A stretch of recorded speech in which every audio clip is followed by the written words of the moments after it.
Hello बच्चों, let's read this question. The question says neuroglia are excitable cells of neural tissues, sporting and non-excitable cells of neural tissues, 2 or 3 times in volume of neural tissues, protective and excitable cells of neural tissues. तो यहाँ पे हम बात करेंगे neuroglia की। तो यहाँ पे सबसे पहले बात हो रही है की कॉन्सेप्ट की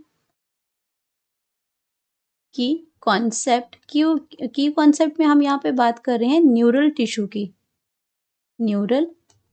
की बात कर रहे हैं। अब न्यूरल टिश्यू को हम नर्वस सिस्टम भी कहते हैं। न्यूरल टिश्यू को क्या कहते हैं? नर्वस सिस्टम भी कहते हैं। तो यहाँ पे आपके 2 टाइप के सेल्स होंगे, एक आपके न्यूरॉन्स होते हैं, न्यूरॉन्स, और आपके न्यूरोग्लिया सेल्स हैं,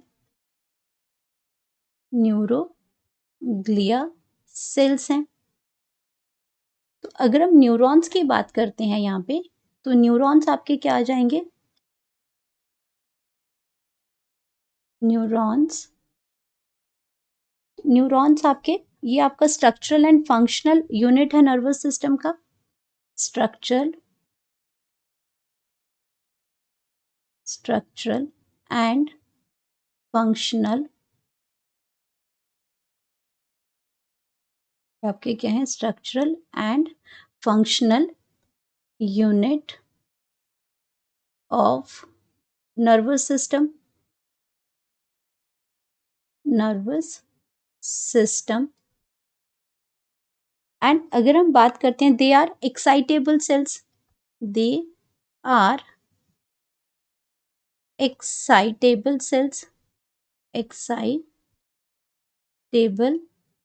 एक्साइटेबल सेल्स होते हैं ये। एक्साइटेबल सेल्स क्यों होते हैं? क्योंकि ये क्या करते हैं? नर्व इम्पल्स को जनरेट करते हैं। पोलराइज्ड सेल्स होते हैं यहाँ पे एक्साइटेबल सेल्स, इसीलिए बोलते हैं क्योंकि ये नर्व इम्पल्स को जनरेट करते हैं, कंडक्ट करते हैं। नर्व इम्पल्स को जनरेट करते हैं एंड कंडक्ट करते हैं। तो ये सेल्स कैसे होते हैं? एक्साइटेबल सेल्स होते हैं, कंडक्ट करते हैं। और ये जो आपकी जो सेल्स होते हैं, ये पोलराइज्ड सेल्स होते हैं आपके। तो ये आपके एक्साइटेबल सेल्स हैं। लेकिन अगर मैं बात करती हूँ दूसरी जगह न्यूरोग्लिया सेल्स की, अगर दूसरा टाइप है इसमें neuroglia sales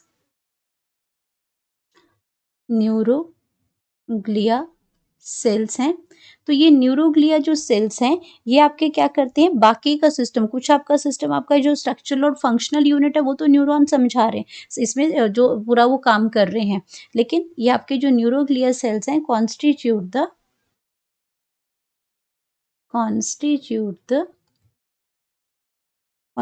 the rest of neural system. जो बाकी का जो काम रह जाता है वो कौन करता है?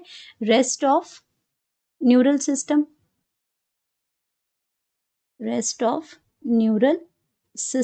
ये आपका क्या कौन करता है? न्यूरोग्लिया सेल्स करते हैं। और इसका काम क्या है? दैट प्रोटेक्ट्स, न्यूरोग्लिया सेल्स ये क्या करते हैं? ये प्रोटेक्शन का काम करते हैं। That protect and support neurons. ये न्यूरॉन्स को प्रोटेक्ट भी करते हैं और साथ में ये उसको सपोर्ट भी करते हैं। और ये आपके क्या है? नॉन एक्साइटेबल हैं। ये आपके एक्साइटेबल नहीं होते हैं क्योंकि इनका काम प्रोटेक्शन का काम है, सपोर्ट का काम करना है। तो ये नॉन एक्साइटेबल होते हैं। अब अपने ऑप्शंस को चेक कर लेते हैं। ऑप्शन में लिखा है कि न्यूरोग्लिया सेल्स क्या होते हैं? एक्साइटेबल सेल्स ऑफ इसमें न्यूरल टिश्यूज के। तो ये गलत ऑप्शन है। हमने क्या बोला कि न्यूरोग्लिया आपके नॉन एक्साइटेबल सेल्स हैं, तो ये गलत हो जाएगा। बी में लिखा है कि सपोर्टिंग है और non excitable cells of neural system, ये आपका बिल्कुल करेक्ट आंसर आ जाएगा। ये आपका जो ऑप्शन है ये आपकी बिल्कुल करेक्ट ऑप्शन है कि ये सपोर्ट करते हैं और नॉन एक्साइटेबल सेल्स हैं न्यूरल टिश्यूज के। देन हम बात करते हैं थर्ड ऑप्शन की कि 2 to 3 times in volume of neural tissue. तो न्यूरोग्लिया आपके क्या बता रहा है कि ये आपके न्यूरल टिश्यू में कितना वॉल्यूम होता है? 2 to 3 times in volume of neural tissue. ये ऑप्शन आपकी गलत हो जाएगी। ये ऑप्शन क्या है? गलत हो जाएगी कि अगर मैं न्यूरोग्लिया सेल्स की यहाँ पे बात करती हूँ, तो न्यूरोग्लिया जो सेल्स है, ये हाफ ऑफ द वॉल्यूम बनाते हैं। ये आपका क्या है? टिश्यूज़ कॉन्स्टिट्यूएट ये क्या बनाते हैं?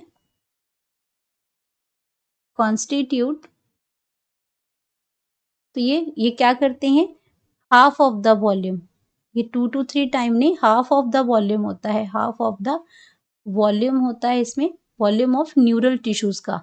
तो ये ऑप्शन आपकी गलत हो जाएगी।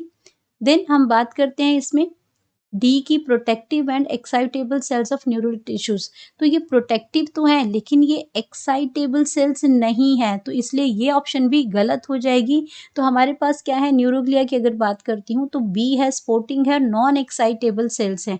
तो यहाँ पे हम लिख सकते हैं अपनी करेक्ट ऑप्शन। करेक्ट ऑप्शन है हमारी यहाँ पे that is B. Hope you understood it well. Best of luck.